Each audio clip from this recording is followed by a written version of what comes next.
pretty scary. Well, I hope it comes out. We need it, and but on the other hand, we, as you said last week, we have to make sure that Mr. Assad is treated fairly, and that this thing is not going to turn into let's kill the internet. Well, that's what they're saying. They're calling it the Patriot Act for the internet. And Young made the key point, and of course you were in intelligence, you can talk about this, that they're giving us good tidbits, but notice it's basically a regurgitation of the same pro-war, anti-Iran, anti-Pakistan propaganda. And Iran and Pakistan both say they concur with your analysis that this is staged. But there's other tidbits about DynCorp and child trafficking and things that are mixed in there. So they're doing this to get credibility, and then they're going to start releasing stuff on Russia and other enemies. So let's talk about that. Well, it reminds me of a typical disinformation situation where you get 95% truth, even though it's regurgitated truth, and then they get their 5% in the message, sort of what Glenn Beck has been doing. And this is what they're up to here. It's an exercise in disinformation.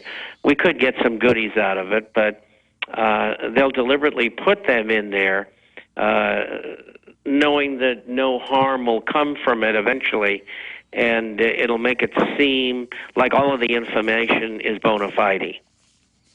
For what's coming up, targeting specific banks that are enemies of Soros. And the Soros connection is 100% clear. We predicted months ago that Assange is a useful idiot who would probably be burned, imprisoned, or killed. And now no bond for not using a condom in consensual sex. I mean, boy, I tell you, this is tyranny. It sure is. It sure is. I just picked up an article today. They picked up 2 Mexican Americans with 190 grand in their vehicle, and the judge says you got to give it back. And the police department didn't give it back because Homeland Security scooped it and said it belongs to us because they're drug dealers, which they're not. It's just another example. These people do anything they want. Well, they claimed in San Diego the guy's house was full of bombs. He said, this is on record, AP, let me back in to prove they're not bombs. He's not convicted. They blow up the house, burn it down, and are now going to convict him with no evidence. They could show up at anybody's house and burn it down now and say there were bombs inside of it. I mean, due process is going out the window here. You're right. And another thing, doing what they did in that area was very dangerous, especially this time of year, for fires, because everything is like a tinderbox there. And that could have got out of control, and, you know, fires jump. And they could have had a real roaring fire in that area. Well, the whole thing is judgment. The whole thing is very, very suspicious. It might have been some type of government operation, too, that this guy was tied into, and that they didn't want regular cops and media seeing what was really in there. I mean, this is a first. And to now have them come out and say, yes, we are watching all your credit card purchases and loyalty card purchases in real time. First. And to have them come out and say, yes, we are watching your credit care. They just announce it now, Bob. That's right. They don't care. And that's why I tell people, if you can, you only use credit cards for emergencies. Pay cash and try not to use them at all. I mean, I haven't had a credit card for 15 years. Bob, what do you make of Glenn Beck this week admitting FEMA camps, admitting military planning to round us up? He's gone from saying we're liars and that we should have the military come after us as dangerous people to now many episodes literally channeling yours truly. Well, I think probably they know that eventually Jesse's program on the camps is going to come out. And they're just preempting it. That's what I think they're up to. They want to get their piece of the meat first, and then when Jesse's is allowed to run, which will happen eventually, then they can say, well, we already talked about that. We told you all about that. And this just proves it. Bob, let's look at the economy. Quantify it. What does it mean when they had the headlines a few days ago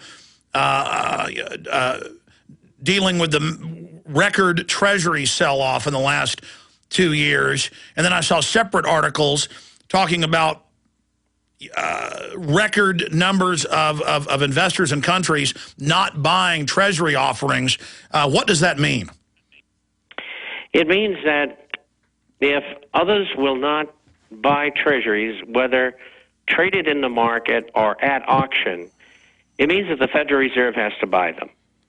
And they can do that one of two ways. They can instruct banks to go in and use cash surplus to buy Treasuries, which is synonymous with cash. Or they can create money out of thin air and do the same thing. Money out of thin air is monetization. So is it the money that comes from the banks, because the money that was lent to the banks by the Fed in the first place. And I think they've been holding those balances in abeyance to use just for such an opportunity. And when they do that, they don't have to print more money because they already printed it. Yeah, Bob, So what does it signify when we see the headline, record Treasury sell-off? What does that mean? It means foreigners, in all likelihood, are the sellers of Treasuries.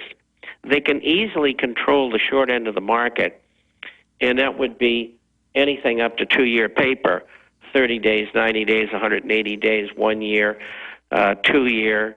And then beyond that, the what's called the long end of the market, they have more difficulty in controlling it. And right now, with all the selling going on, they're probably saying, well, it moved from 2.5 to 3.30%. We'll wait and see where it looks like it's going to stop for the time being, and then we'll drive the yield back down again, driving the bonds back up again. Some of these funds, we'll call them, that invest in that kind of security, and normally called paper, they're taking some pretty bad losses. I know I saw today that PIMCO got banged around pretty hard, and because when the yield goes up, the value of the bond goes down. And when the value of bond goes down, that's not very good. And so, but anyway, they'll be back. They haven't gone away permanently, they being in the Fed, and they're going to drive those rates back down again if they can, and they probably can. They don't want that mortgage rate at 4.66% for 30-year fixed-rate mortgages. They want it down. I mean, people can't qualify at 416, never mind 466.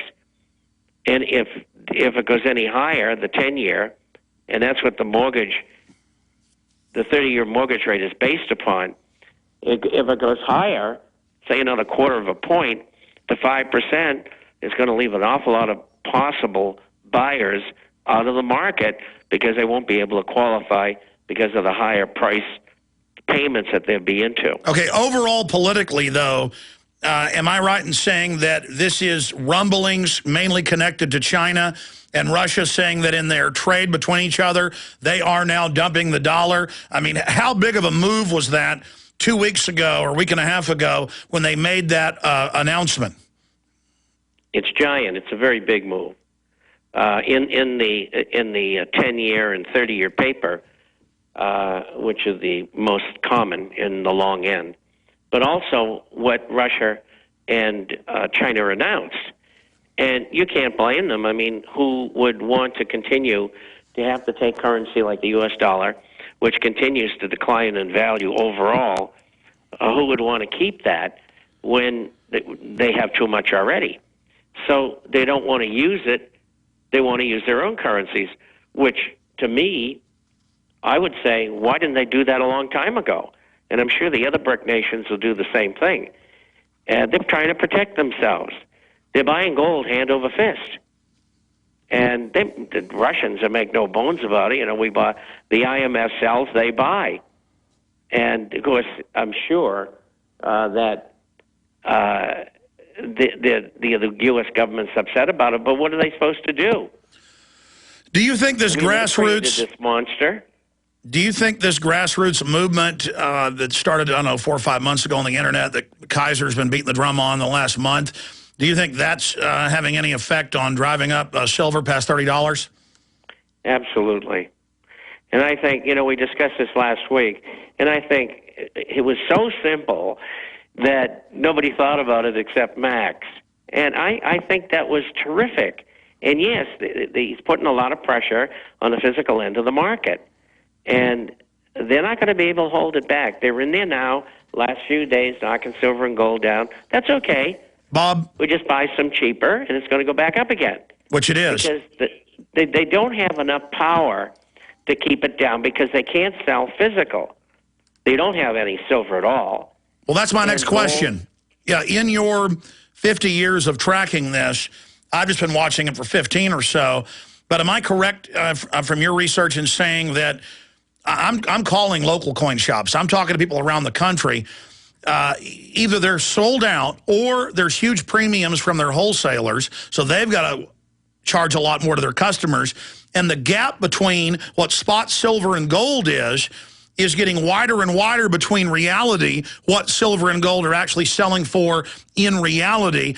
And as that gap gets wider and wider, it's going to pull the false spot number towards the real number inexorably. Absolutely. It was just a piece of deft magic. And yes, as we discussed last week, losing $5 or $10 billion is not going to put those two banks out of business. But what it shows is, and you said this yourself, we are bringing the fight to the enemy. And they have not had that happen before. And I absolutely love it.